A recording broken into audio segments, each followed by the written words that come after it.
Okay, let's do this review. Uh,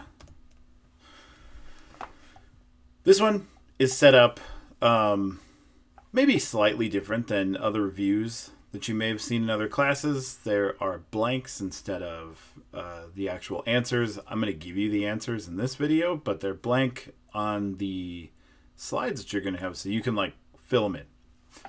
So just do that while you can either do it before you watch this video, pause this, fill in what you know, or fill in what you think you know, and then watch the video and see if you got it right. Okay, so sound requires two things, and that is a sound source and a medium. You have to have a sound source, something that's actually creating the sound, and a medium, something for the sound to travel through. This isn't the source filter model. In the source filter model, we have, a sound source, power source, a filter. That's not the same thing. Not every sound source has a filter. So sound in itself only requires a sound source and a medium to travel through. The medium can be air, it can be water, it could be steel, it could be plastic, it can be anything, as long as there's some sort of matter for the sound to travel through. The reason that sound needs a medium to move through is because sound travels through the medium as a pressure wave. A sound pressure wave or a pressure wave, either way. But it's going to travel through as a pressure wave, which means it's going to push molecules at first. That is that zone of... There's a question on this later, but the place where all the molecules get pushed together is going to move through whatever medium it is. And then you've got back here a place where there's fewer molecules. Then this wave is going to rebound a little bit and then do it again. So you've got these alternating zones of high and low pressure, and those are going to move out through whatever the medium is. It could be all these things that I mentioned and others. The elasticity of the molecules in the medium are important for the propagation. So basically, how elastic the molecules are is going to change how the sound is propagated. And specifically, the way it's going to change is that if there's more elasticity in the medium, you get a slower speed of sound. Let's think about the difference between a piece of steel and air. There is less elasticity in steel than there is in air. Because I can wave my hand around in air, and I definitely couldn't do that if my hand was inside of steel. So there's less elasticity in steel. Because there's less elasticity in steel, there's still some. The molecules can still move a little bit. But you're going to make a sound in steel, and it's going to travel so much faster. Because you're going to have quicker vibrations inside the steel. Air can change a little bit, depending on the season, the temperature, whether there's a storm or not, whether it's raining or not, all sorts of things. Clouds versus no clouds. There's all sorts of things that can change the exact elasticity of air, but it's pretty much always similar. It's usually 340,000, 340 meters per second is the speed of air, and that directly relates to the elasticity. So the elasticity of the air is just like how much it's going to move and then come back. We can talk about that with the molecules of the medium. We can talk about that with the vocal folds, which we haven't really started talking about in this class yet, but of course you know from 310 that the way that sound is actually made is your vocal folds are going to move out of the way and then come back. And what allows them to move out of the way some is that they're a little bit elastic, but they're not super, super elastic, so they're going to snap back shut pretty quickly. So that's elasticity. A pressure wave is a mechanical wave. It's not an electromagnetic wave like light. It's a mechanical wave. It's like stuff moving. That's why you have to have a medium for it to move in.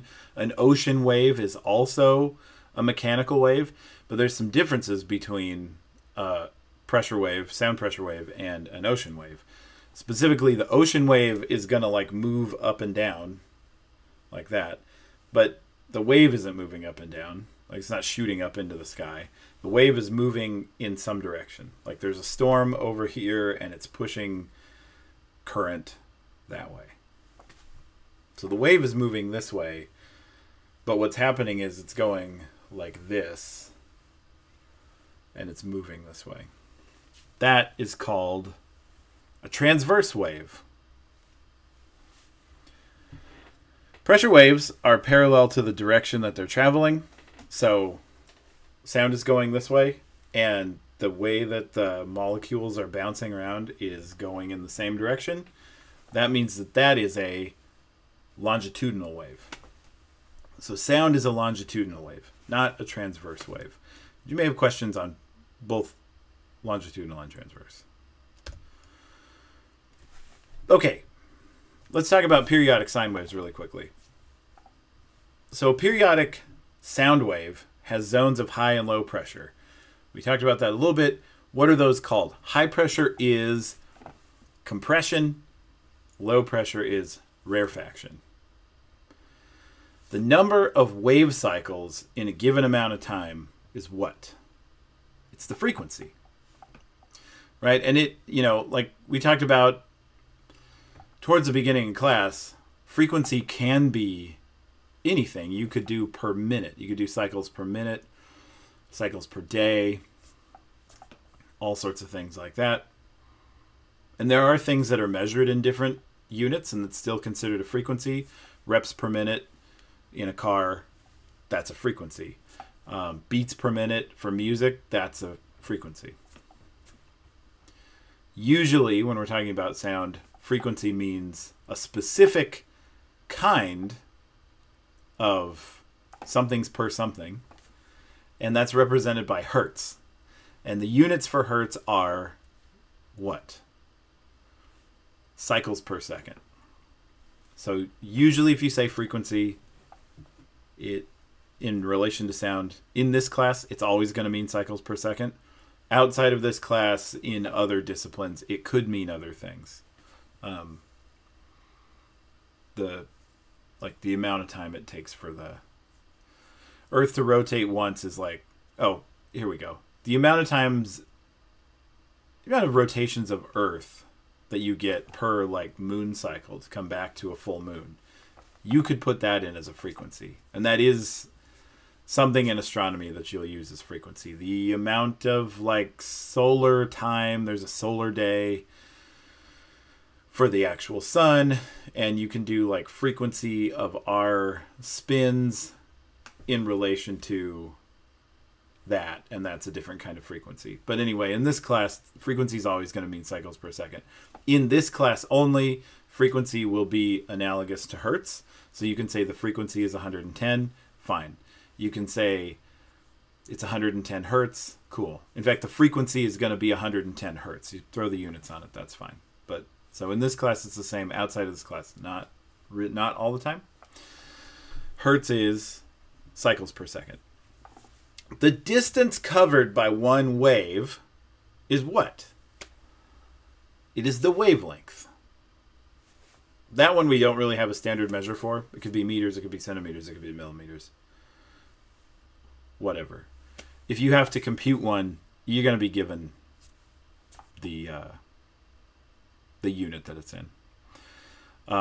You're always going to be given seconds when you have to figure out what the frequency is, what the frequency is, what cycles per second are.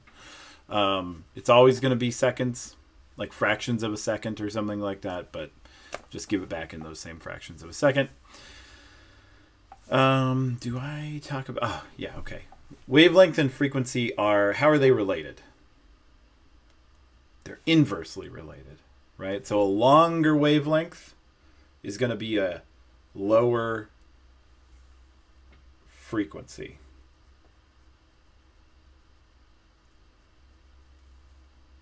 So a longer time, a larger number in time, bigger time, equals smaller frequency number.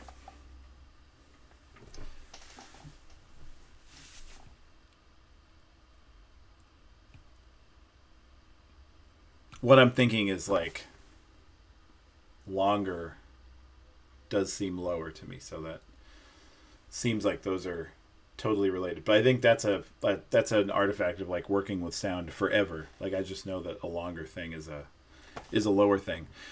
So for you, the period is going to be like longer, which means the number is going to get higher, the number is going to get bigger. This is like a quarter of a second. This is a second. This is 2 seconds. So you go from 0.25 to 1 to 2. The number is getting bigger. The frequency is getting smaller. So it goes from like 4 hertz to 1 hertz to 2 hertz to 0.5 hertz. I mean, so the bigger the number for time gets, the smaller the number for frequency gets. Let's now talk about complex tones. Complex tones. Well, I guess the first thing we need to talk about is the Fourier theorem. I don't think I'm going to have you know that name on the exam, but yeah, you know what? There is a question on that. So you know Fourier theorem is that every sound can be broken down into some number of sine waves. That's it. That's the Fourier theorem. It's pretty much, we haven't necessarily disproved it, still theorem, but it seems to be true. Every sound that you can make, you can pick apart into some constituent amount of sine waves. Speech that I'm doing, any sort of musical instrument, which I have, sort of. This actually models the... you're going to see this way later in the class, but this models the... Here's the mouth, the vocal tract right here, and then this is the nasal tube. And so we can pull different resonances off of this. This is like the velum is closed. If this is on here, and then I can also put the cap on here, and it looks like the mouth is closed, but this is open, and we can look at what the thing is. But essentially, you get a sound out of it. It's like a musical instrument. You can take that sound and break it down into a bunch of different sine waves. My voice, a ping on your phone, whatever. Everything can be broken down into sine waves. That's the Fourier theorem. Sine waves, just sine waves, are also known as what? Pure tones. Yeah, it's a pure tone. There's nothing else with it. It's by itself, which is why it's a pure tone. So it's just one thing. Hasn't been dirtied by other tones or aperiodic signals. So pure tone is just one sine wave. Okay, so a sound in which the constituent sine waves are integer multiples of one another is what? So we take a sound, we pull it apart into a whole bunch of different sine waves, we look at the frequencies of all those different sine waves, and we see that the sine waves are all related to one another because they're integer multiples of one other frequency. What is that sound? It's a complex tone. A periodic complex tone. Well, here's the thing about a periodic complex tone. We can find a period in a periodic complex tone. Because, let's see, where do I have this? Yeah, so let's jump down to the bottom two bullet points. So a periodic complex tone has one something and many something else's. What do you think those are? This might be phrased a little weird, but it has one fundamental frequency and many harmonics. So a periodic complex tone is going to have one frequency that's at the bottom. The others are integer multiples of those. The bottom one, the lowest one, is the fundamental frequency. And all the other ones are harmonics of the fundamental frequency. A pure tone doesn't have harmonics. It's difficult to say that it actually has a fundamental frequency because you only have a fundamental frequency when you have a complex tone. If you have a sine wave or a pure tone, it just has a frequency. So it's weird to say that it has a fundamental frequency. If you did, it'd be fine, but it's just a frequency.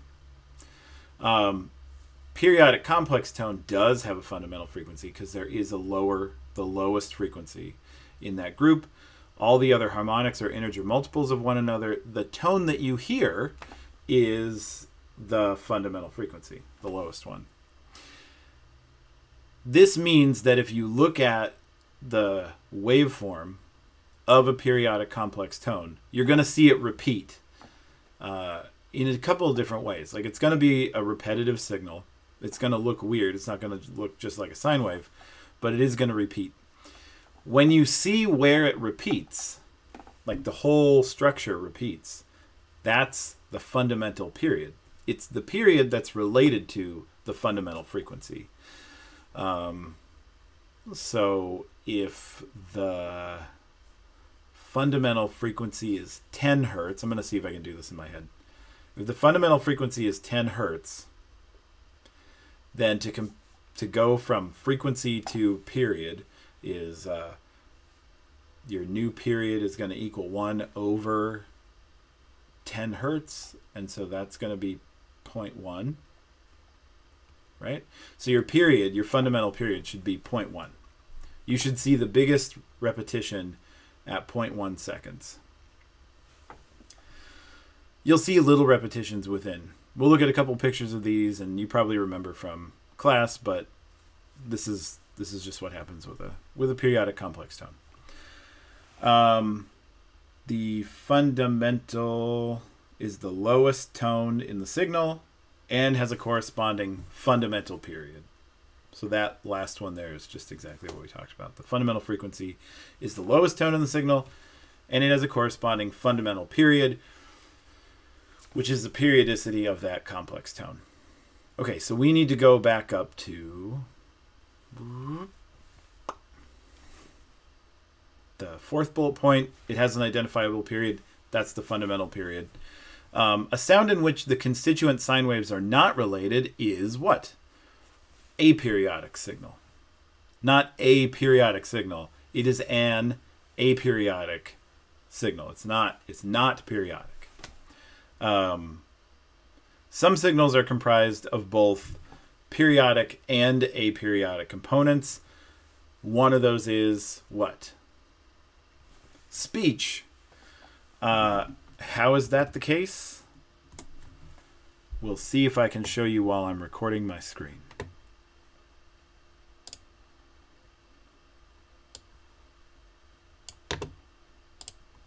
Each. Yeah, it's there. Okay. So the E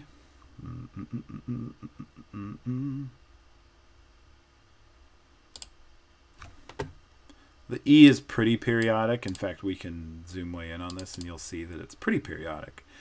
There we go. So we've got like here's the start. I want to find a different, that's not good. Okay, that's pretty good. So the beginning of the wave is about right here. Can you see this? It's under my head. Beginning of the wave is about right here. It's going to go up, like really high up, sort of down, sort of up, really far down, and then come back right here. So you can see that it's not a perfect sine wave, but it actually looks like it's just two sine waves mixed together. So my E is pretty much two sine waves, just two sine waves, basically. And it's pretty good, pretty periodic, looks great. There's a little bit of something going on in here. Like you can see that it's not perfect right there. There's a couple other oscillations happening right in here. So there's my aperiodic component in the E.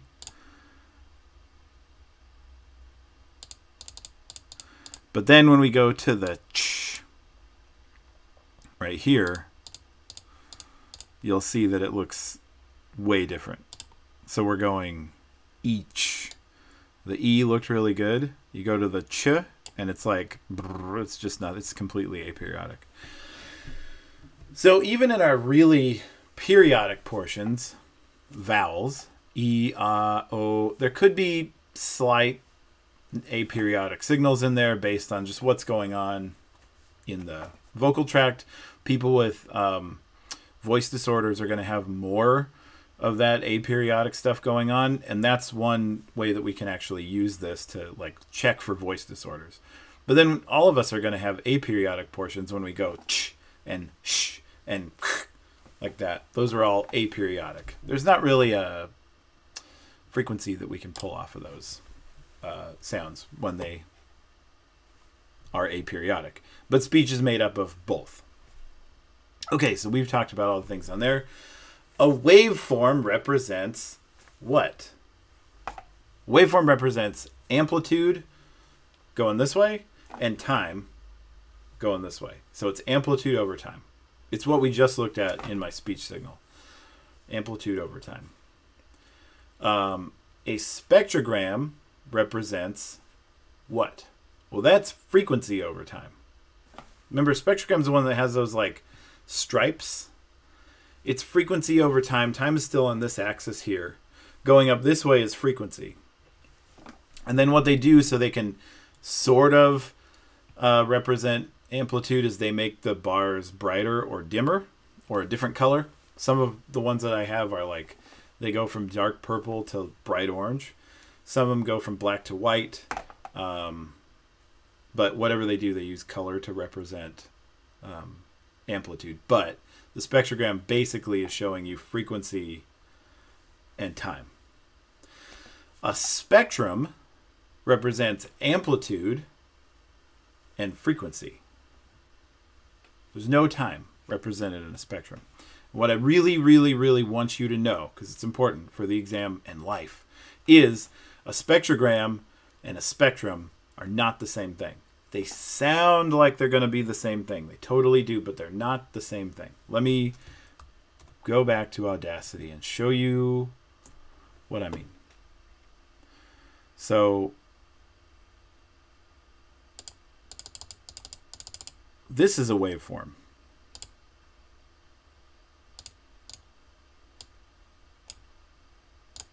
Yeah, there we go. This is a waveform. Okay. This is amplitude up here over time right here.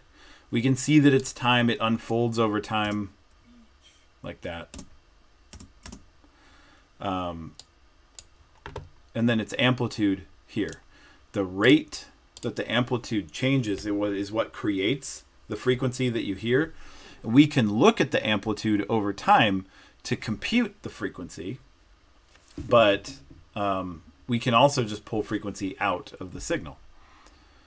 What's represented here, even though we can pull frequency out by computing things, is amplitude, up and down, vertical axis, and then time, horizontal axis. Okay, so what if we go to spectrogram? Here's a spectrogram of each. And now what's showing you is time is still down here, because you can see that if I jump back, this right here, this is the ch, it's like the aperiodic portion. There it is right there. It's still in the same place. So time is still your horizontal axis. And in fact, I think multi-view is going to give me both at the same time. Yeah. So you can see how it's time is the bottom axis for both of these, a spectrogram and a waveform. Going up, amplitude for the waveform, but now it's frequency for the spectrogram. And you can see the units are changing right here. Here it's amplitude. It goes from 0 to 1, full amplitude and none. And then here it's frequency, and it goes up to 10,000. We can change what it goes to, but it in this setting goes to 10,000. So it's frequency and time. Both a waveform and a spectrogram are showing time.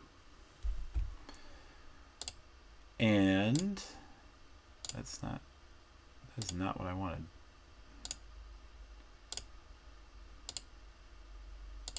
There we go.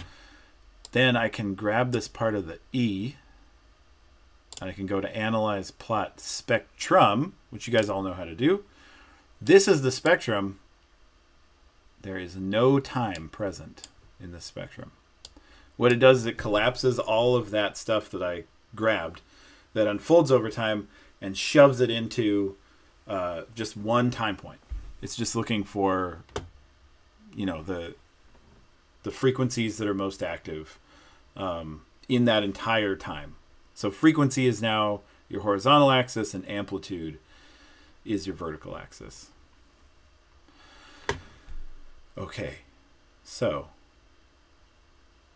let me show you what happens if... So we just looked at this. This is Analyze Plot Spectrum. It's pretty periodic, just like we said. The E looks really periodic. 120 hertz, 241 hertz. That's almost exactly 2 times 120. 360 is 3 times 120. 479, so close. 592. That one's off a little. And then 719, that's pretty close again. So it's pretty periodic. My E is pretty periodic. It's really good. I take the same beginning of the selection and I move it over to get the entire word. So now instead of just E, I'm getting each. Like the whole word is going to be represented in this spectrum that I'm going to do. I'm going to go to Analyze Plot Spectrum. And now it's not as clear. 118, 238, 357, 474, 571. So it's moved the harmonics off a little bit. And really what it's done is it's just added a bunch of noise everywhere. You can see that the peaks aren't as well defined. It's more just a lot of noise below. This is what happens when you grab the whole thing, and this is showing you that time is not represented in a spectrum. We can look at just the spectrum of this, and it's basically just noise.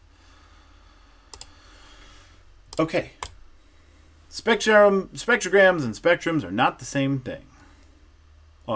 Also, I guess probably spectrums is not the right plural. It should be spectra. Spectrograms and spectra are not the same thing.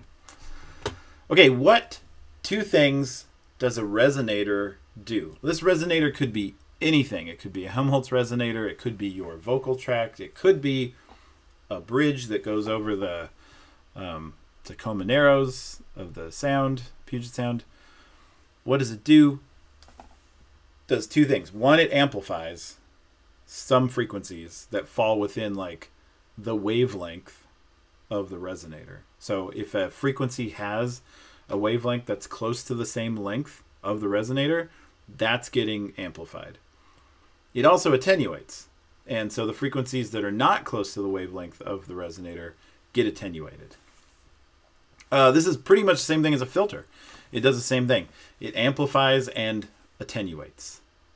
What different kinds of filters are there? So I want you to name 3 types of filters we talked about in class. I think there's a 4th type that I didn't really mention because we don't totally use it in speech a lot, but we do use it in like music a ton. They are low pass filter, high pass filter, band pass filter, and notch filters. A low pass filter is going to let low sounds come through. A high pass filter is going to let high harmonics come through. A band pass filter is going to let just a portion come through. Not necessarily the lowest, not necessarily the highest, just what's right in the middle. That's the band pass. And then a notch filter. This is the one that we don't really talk about a ton in speech, but we use in other places. A notch filter does kind of the opposite of a band pass filter, where you let everything through except some little area that you want to get rid of. Phones do the same thing. Old landline phones do this really bad.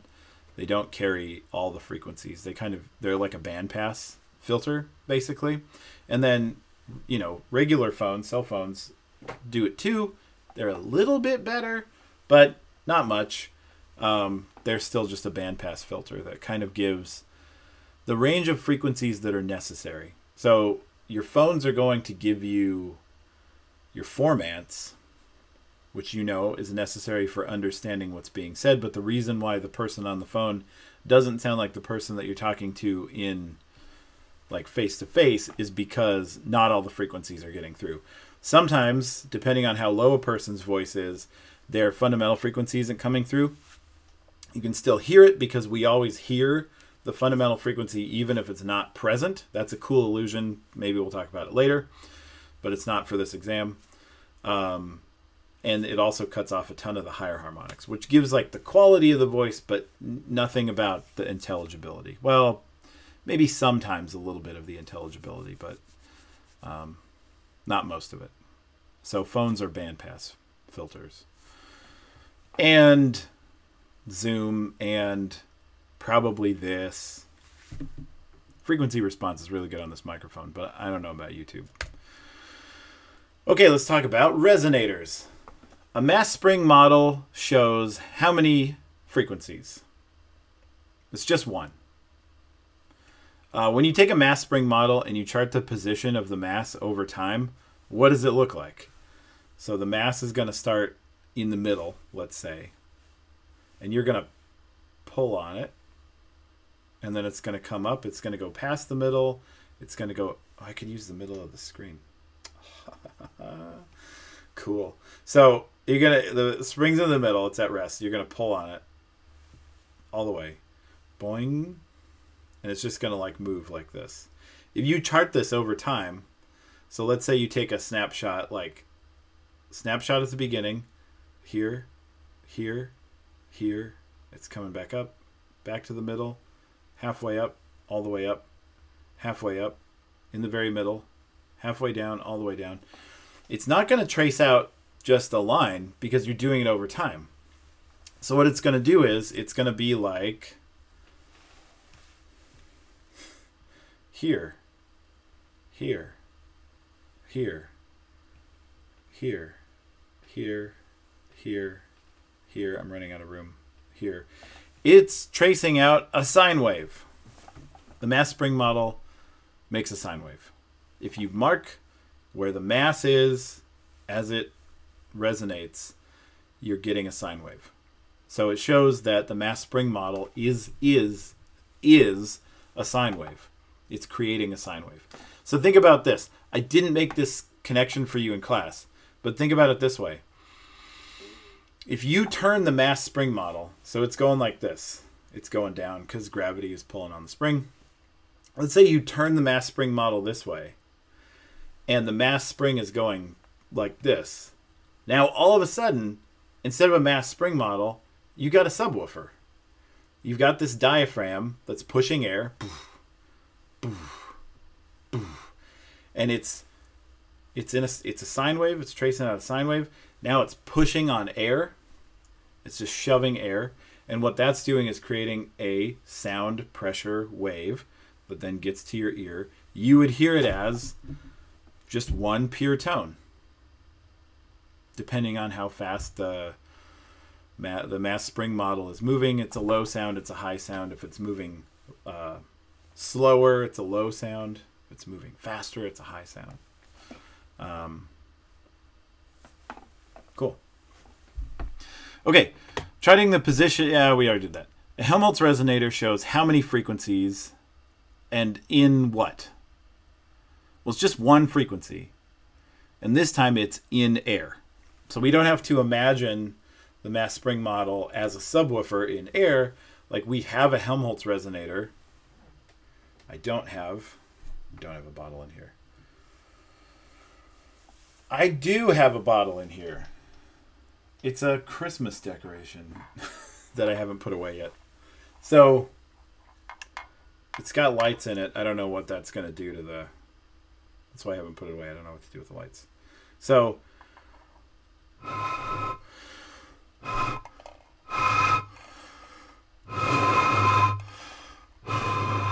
it's trying, but I think the lights are screwing it up.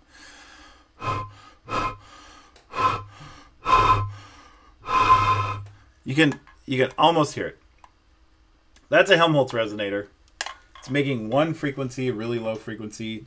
Ooh. And it's in air. Okay. So a tube with 2 open ends shows how many frequencies and in what? It's many frequencies. It's not just 1, it's not 2, it's not 3, it's all the frequencies. You could model them all in a tube.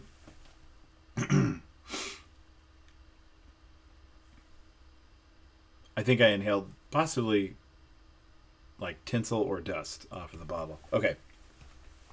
Sorry. So it's in air also.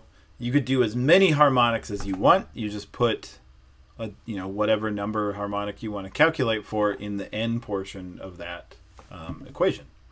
A tube with 1 open end shows how many frequencies and in what. Well, this only shows odd frequencies. And it's going to be also in air. So just the odd frequencies and just in air. Okay.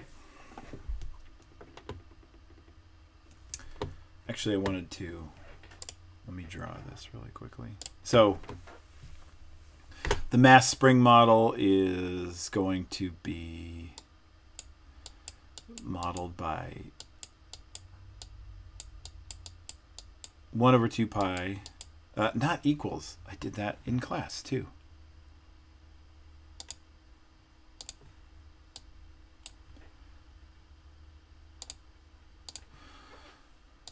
Times the square root of K over M.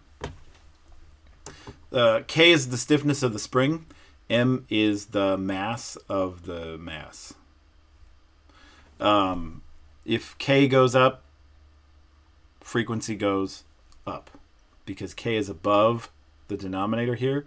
So the relationship between this and this is a direct relationship. It's not inverse, it's direct. Direct means that as this one goes up, this one's going to go up. If the mass gets heavier, if the mass increases, F goes down. It's an inverse relationship because it's below the denominator. So you're going to get questions about that. What happens if the mass increases? Lower frequency. Remember, this looks like the mass spring model. It's hanging from something. You put it on a branch. I don't care. And then you've got, this is the spring. And it's attached to like this weight. K is the stiffness of the spring. M is the mass. It's the shape of the mass spring model right there. It's K over M. So if you forget which one is K and which one is M. K is the spring. M is the mass. Also M, mass starts with M. But K is the spring. M is the mass. Just draw it out. Well, you draw it out in your mind. Helmholtz resonator, really similar. Helmholtz resonator is 340,000. I'm just going to abbreviate that as 340K. Because I think I'm going to run out of space over 2 pi multiplied by the square root of A over VL. As A increases, there's a, I didn't put F, sorry. There is a direct relationship between A and F. As A increases, frequency increases.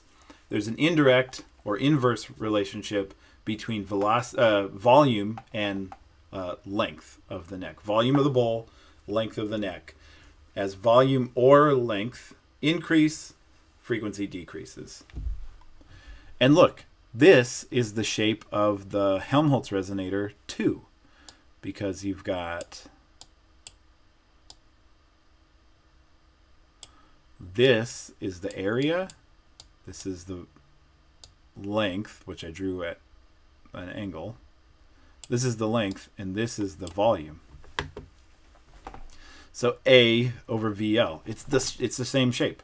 So if you forget which is A and which one is V and L, just draw this in your mind again, because you can't draw on the exam. A is at the top, A is at the top. It's the area of the opening. A comes first.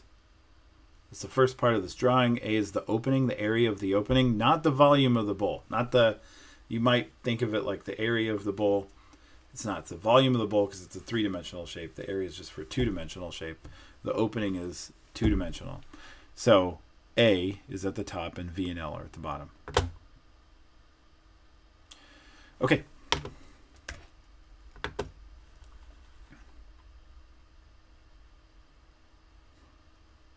Oh, I guess I kind of jumped the gun on this one. This is many frequencies, and so is this. It's also many frequencies. What I want you to know is that if you see them drawn out,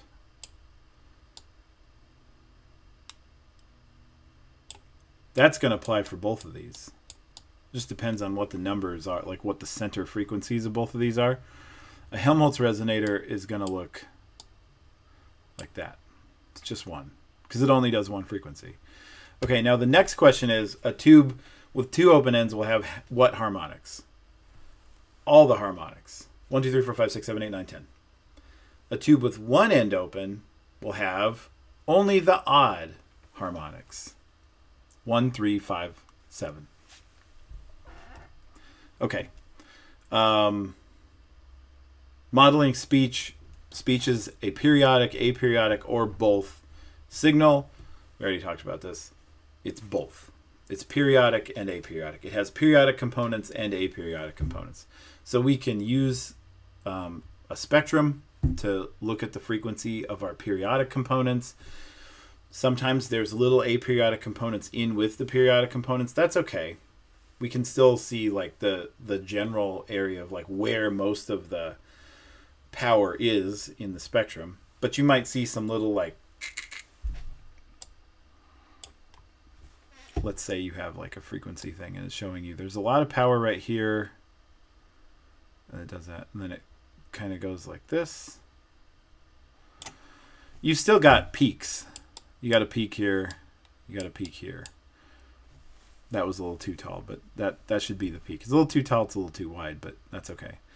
So you can have these little like garbage things like that, but there's still a peak right here. So you can see that it's like, this is a real, like a real signal, which you're actually going to see. Like there's real harmonic peaks here, but there's some noise. And I showed you that in my spectrogram of my each too. Even the E had some garbage inside of there. So that's okay. You can still figure out what the harmonics are of that signal. Okay, for speech, the source is what? The vocal folds, and the filter is the vocal tract. Remember, filter is totally analogous to resonator, which is saying that the vocal tract is just a bunch of resonators hooked together, and that model molds what comes out of the sound source. Okay, let's talk about frequency and period. So what I want you to do is find the frequency. We have to wait for this to start over. But okay, can I pause it?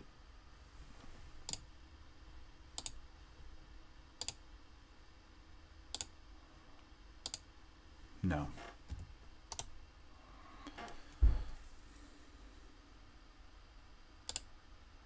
Actually, I can. There we go. Okay. So we're going to pause this moving thing right here. Let me get it when it comes around to the right place again.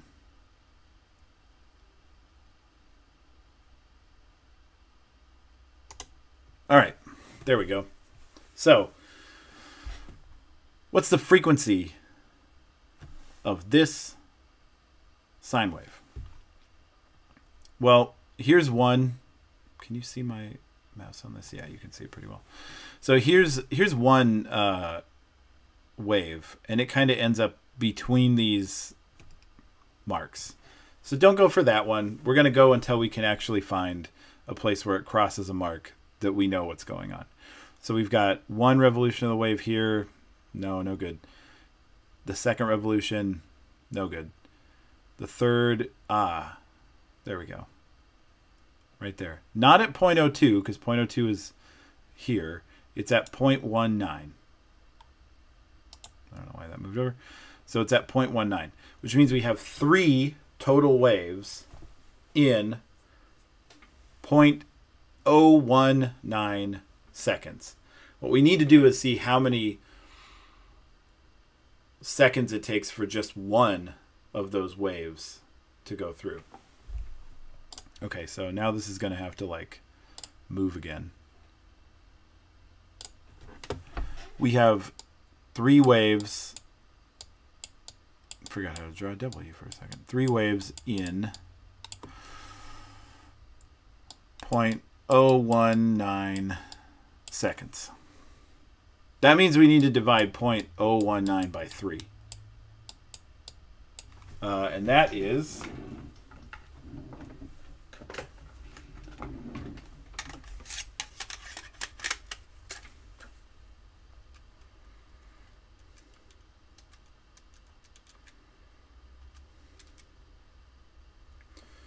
0.0063.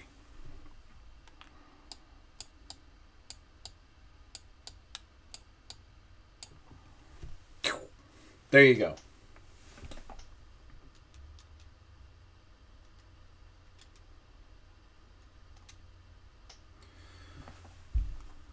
So your period of this sine wave is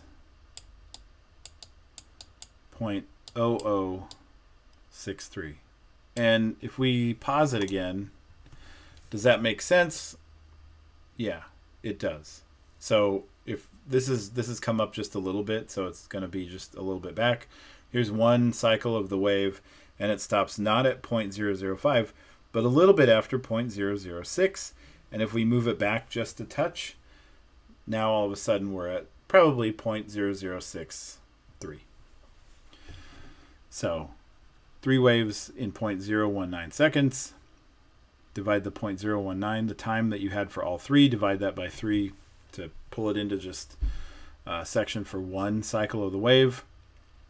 Your period is 0.0063 seconds. What if you have to convert that to fundamental frequency? Well, frequency equals 1 over period, which is 0.0063. Do that on your calculator, your phone, or whatever, and you've got 1 divided by 0.0063. It's 158.7.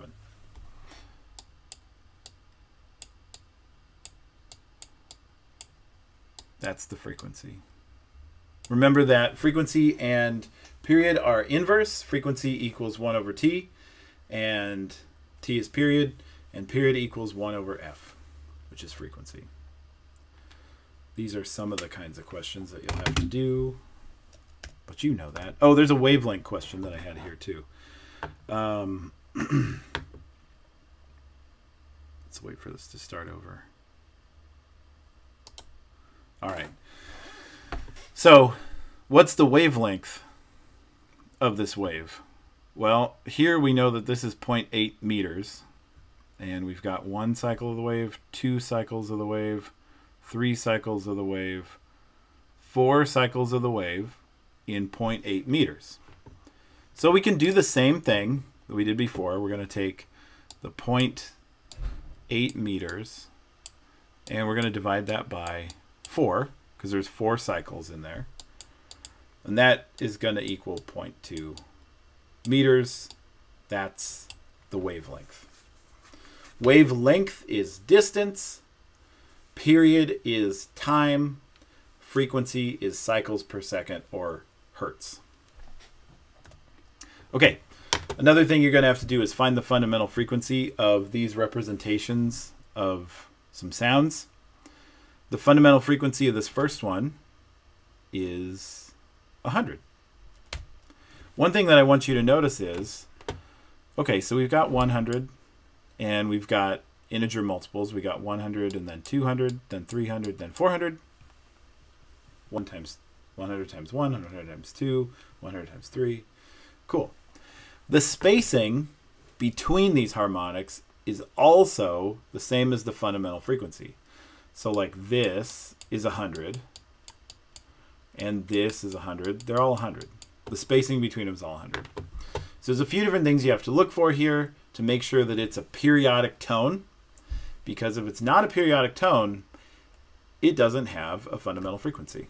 So 110, 200, 310, 410. What's the fundamental frequency of this tone? There isn't one. Trick question, sort of. This is the actual kind of trick questions that I'll give you, but there's an option for there is not a fundamental frequency. So 110, the spacing between, well, first of all, the spacing between these two is 90. And the spacing between these two is 110. No, 120. No, 110. Wow, math is hard. 110, and the spacing between these two is 100. So the spacing isn't right, first of all. And then second, 110, this should be 220, this should be 330, this should be 440. So there's a couple different ways that you can see that those are not. This is an aperiodic signal. This doesn't have a fundamental frequency. What about this one? The fundamental frequency is 220. This is a periodic signal, and the fundamental frequency is this. So we've got 220, then 440, 668, 80, and the spacing between them is 220, 220, 220. Cool. Remember, look at the spacing too on these questions. Let's talk about tubes and velocity and pressure. A tube with two open ends. So this right here is modeling. This is modeling velocity. What we looked at in class was modeling pressure. So you're going to have, with pressure, you're going to have a node here and a node here. With velocity, you're going to have the widest part of the wave here and the widest part of the wave here, or a max. I'm just going to call it a max from here on out. So we've got a max at both ends for velocity. Okay, there you go. That's two open ends.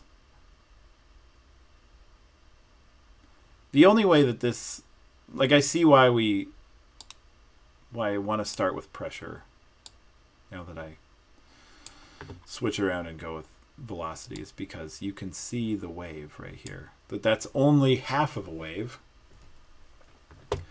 not a full wave. A full wave, of course, is that. Wow, that's not well drawn, but whatever. So the half of the wave is what can actually fit in here, node to node. If you do it like this, where you look at the widest parts, if you do velocity here, it's hard to see that this is only half of a wave. But with pressure, you've definitely got just half of this wave. The reason why it's important to note that you just get half of a wave is because that gives you that portion of the equation right there. Remember, the equation is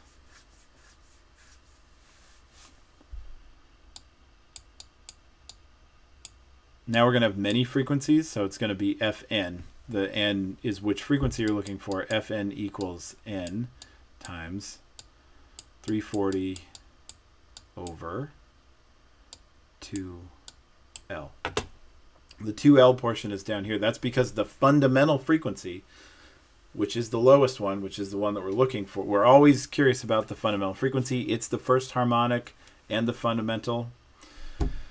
You're going to have to multiply this length here by 2 so that you can model this half wave right here.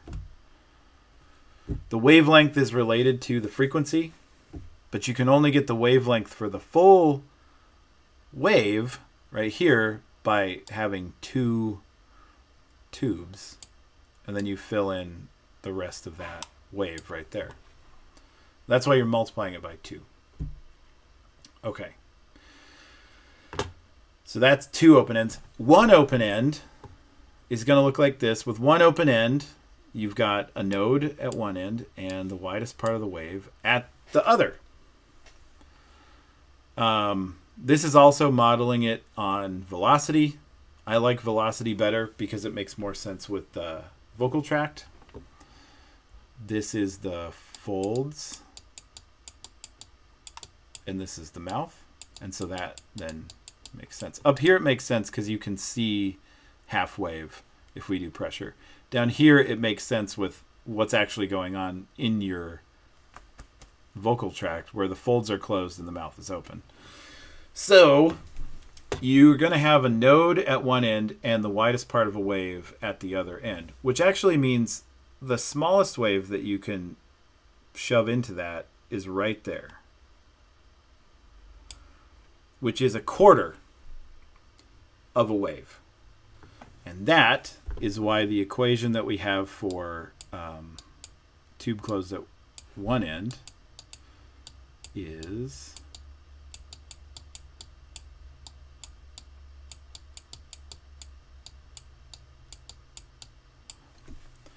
two n minus 1 times 340 over 4L. 2n minus 1 is because it's only going to amplify the odd harmonics. That's just what happens when you have a tube that's closed at one end. And then the 4L is because this is the fundamental frequency that can come out of a tube that's that long. That's the fundamental frequency. If you have a tube that's that long, you're going to get a fundamental frequency that corresponds to the wavelength of 4 of those tubes. So that's why we have 4L in this frequency, in this formula. Okay. This is the graph the way that I think it makes sense when we're talking about the vocal tract. Larynx is here at the node where the vocal folds are closed. Lips are here where the vocal tract is open. It's got just one open end. And then we need to talk about perturbations. What happens when you have a perturbation? Perturbation is any sort of constriction. Your tongue, the muscles in here, your lips coming together, whatever. So I also want you to know that max velocity and max pressure are inverses of one another. So where max pressure is, you've also got minimum velocity right there. And where max velocity is, you have minimum pressure. Even though what you're going to see on the exam is just labeled as max V and max P. You just know that min V is where max P is, and min P is where max V is. And you're also probably going to get a question about how are velocity and pressure related. It's inverse, just like frequency and period. Just like frequency and wavelength. Okay. I want to talk about a perturbation. Oh, it's max P. It's modeled on this one too, because this is pressure up here. You can see it in this graph as well. So the positive one is here at the node for velocity. So positive pressure, max pressure, is at the node for velocity. Okay, what happens when we have a constriction? Different things happen. So a constriction at a velocity maximum is going to lower the pitch. And constriction at a velocity minimum, right here, which is also at a max pressure, is going to raise pitch. So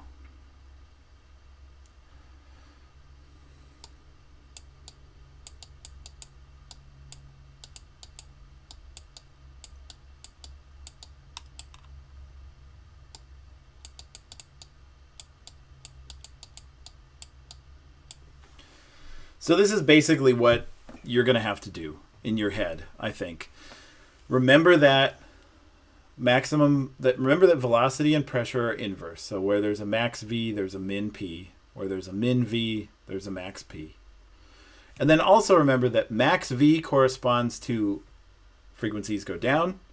Min V corresponds to frequencies go up. If you want to think of that in terms of pressure, it's going to be a min pressure goes down and a max pressure goes up. That might be easier for you. The reason why I think about it as volume is because then I know where in the vocal tract those are. So whichever one works for you, just don't get it confused. Write it down the way that you want to remember it, and only think of it that way, Don't get confused between V and P, between velocity and pressure. They're inverses of one another, and you need to know which one corresponds to frequencies go down and frequencies go up. Okay, one of the questions that you're going to get, or a type of question you're going to get, is this right here. Which is more likely to be the second resonant frequency of a tube closed at one end with a length of 0.17? Well, you're going to have to solve for that tube. So the formula is, so it's the second resonant frequency, so we know that it's F2 equals 2 times 2 minus 1 multiplied by 340 over 4 times 0.17. Okay, so we're going to solve some of this. It's going to be F2 equals 2 times 2 is 4, minus 1 is 3. So it's 3 times 340 over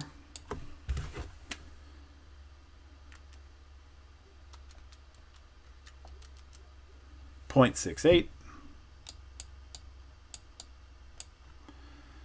And then we can solve 340 over 0.68. It's 500.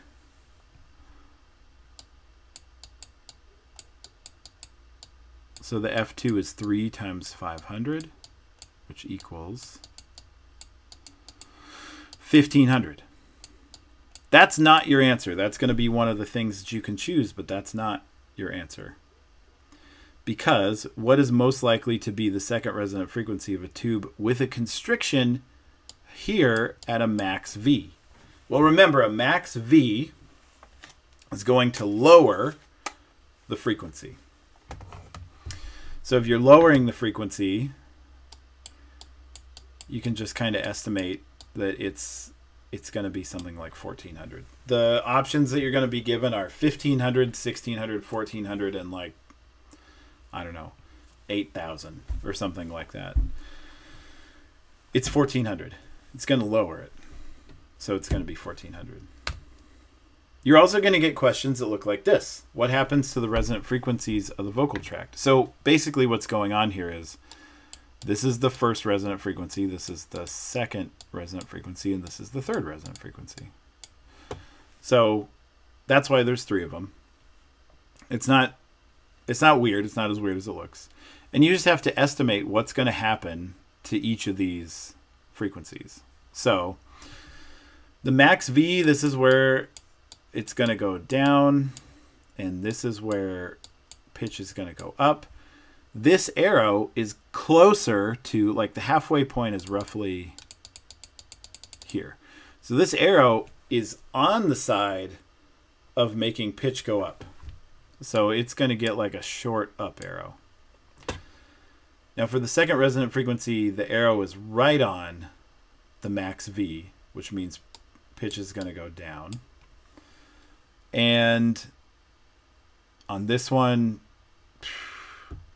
it's hard to estimate. It looks like right here at this edge of the arrow, that might be where the halfway point is. So the actual arrow is closer to the pitch goes up. So you might get a slight increase. And this is your answer. A slight increase in the first resonant frequency, a large decrease in the second frequency, and a slight increase in the third resonant frequency. So you just have to know the correlation between what happens at a max V and what happens to frequency. Once you know those, you're good on all these questions. And then some of them will ask you, just like the other one did, like, hey, here's a tube. What happens to these frequencies when there's a constriction? And then you'll have to say that it goes down or up depending on where the constriction is. Okay, that is your review. But here's some things that I need you to think about. Number 1, you got to do the math practice sheet. You have to do that. Number 2, you have to watch the math review videos. Number 3, it's probably a good idea to do the knowledge checks because some of those will end up on the exam. And other questions that look a lot like those will end up on the exam too. And then number 4, very last thing. There is a question where you have to do 2 kinds of solving. So I'm going to say a tube with second resonant frequency of 258 hertz.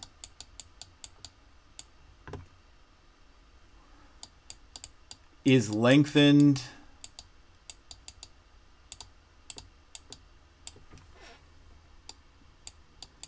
by a factor of 4. What's the new F3?